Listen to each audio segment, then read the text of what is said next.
The role of race, gender, and class in education, rethinking school curriculum. If education is meant to empower and uplift, then why does it so often reinforce the very inequalities it should be dismantling? Why do schools claim to offer equal opportunities, yet continue to privilege certain voices, perspectives, and histories over others? Could it be that education is not neutral, but deeply shaped by systems of power, privilege, and exclusion? If we truly believe that knowledge should be a tool for liberation, then shouldn't education be designed to amplify marginalized voices, disrupt dominant narratives, and challenge the structures that maintain inequality?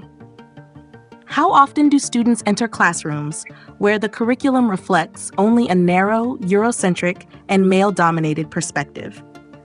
Where history is taught as if progress has already been achieved, rather than as an ongoing struggle for justice? What happens when students from oppressed communities do not see themselves in the texts they read, the leaders they study, or the narratives they are told?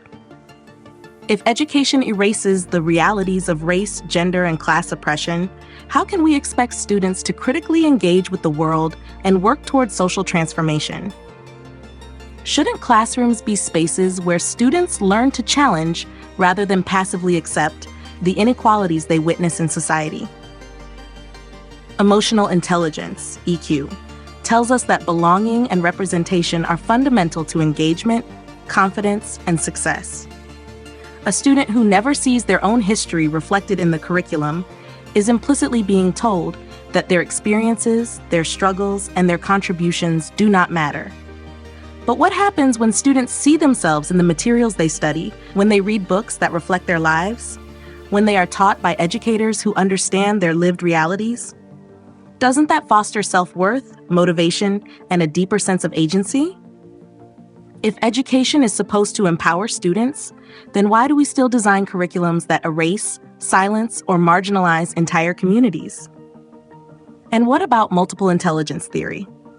If students learn in different ways, through storytelling, art, movement, logic, collaboration, shouldn't education also reflect the diversity of human knowledge and experience? Why do we still privilege certain ways of knowing while dismissing indigenous knowledge, oral traditions, feminist perspectives, and intersectional analysis? What if schools moved beyond the dominant narratives and embraced a curriculum that honored the knowledge systems of all people, not just those who have historically held power? Wouldn't that create a more complete, more just, and more transformative learning experience?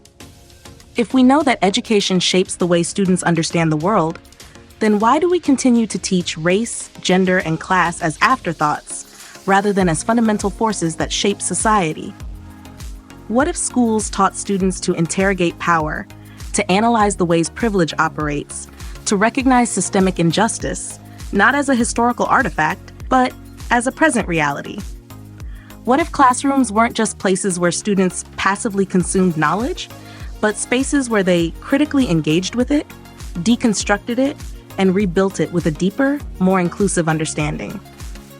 If education is to be a force for liberation, then we must ask, are we teaching students to question the systems that shape their lives, or are we conditioning them to accept those systems as inevitable? Because if we fail to challenge racism, sexism, and classism in education, then we are not just failing marginalized students, we are failing the very purpose of education itself.